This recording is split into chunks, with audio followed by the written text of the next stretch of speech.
Candidates have been throwing their hats into the ring ahead of Russia's upcoming presidential runoff. One of the world's richest men, Russian businessman Mikhail Prokhorov, has formally announced he's running in the election scheduled for next March.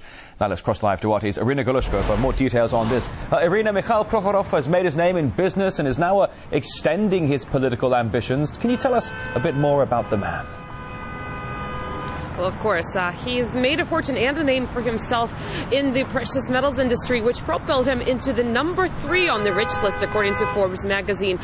He's a man of, you can say, a jack of all trades. He's an avid skier, a lover of basketball. As a matter of fact, he owns the New Jersey Nets basketball team.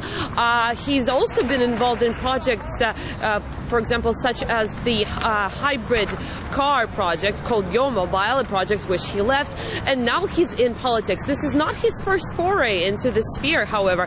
He was a member of the Right Cause Party earlier this year. In fact, he was the leader of the party, but he left due to disagreements with other party members. At the time, though, however, Mikhail Prokhorov said that he has also left due to the pressure from the Kremlin.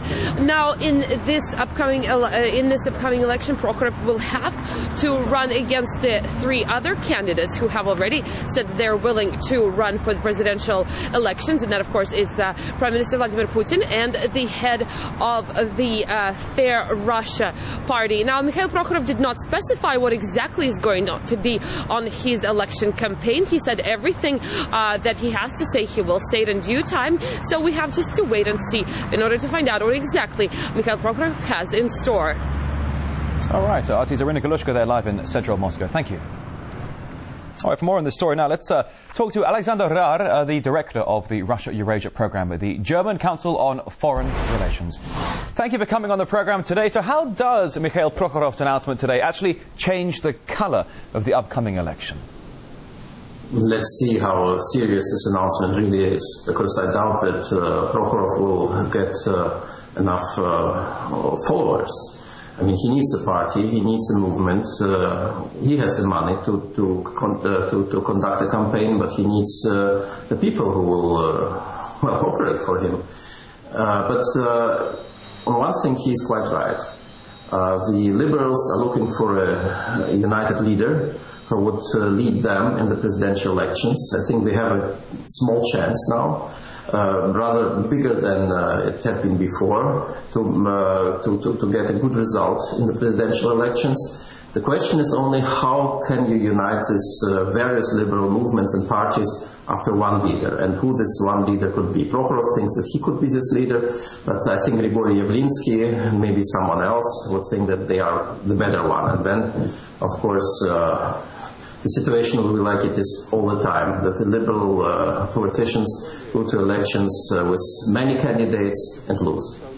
Now, as you were saying moments ago, he's a very wealthy man. He's a wealthy businessman. He's dabbled in politics before. He's supposed to be worth upwards of $18 billion. But he's heading up a party that he then quit a short while later. Do you think his ambitions should be taken seriously with this announcement here?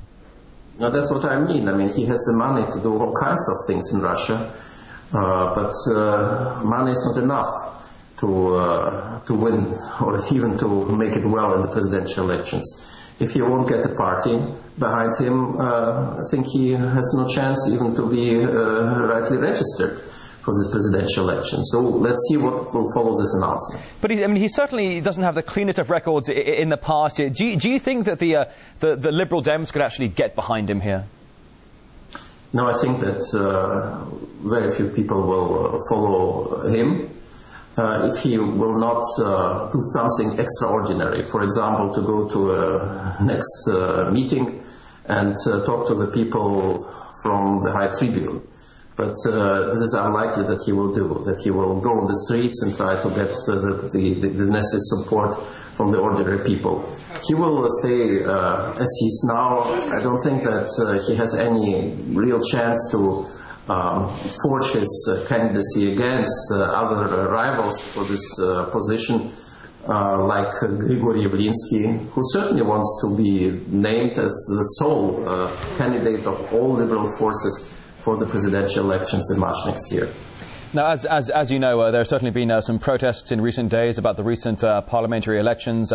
We had thousands turning up in central Moscow claiming fraud, that some of the votes were rigged in the recent elections. Anything particular about the timing of Prokhorov's announcement coming on this Monday, after a weekend of unrest in Moscow?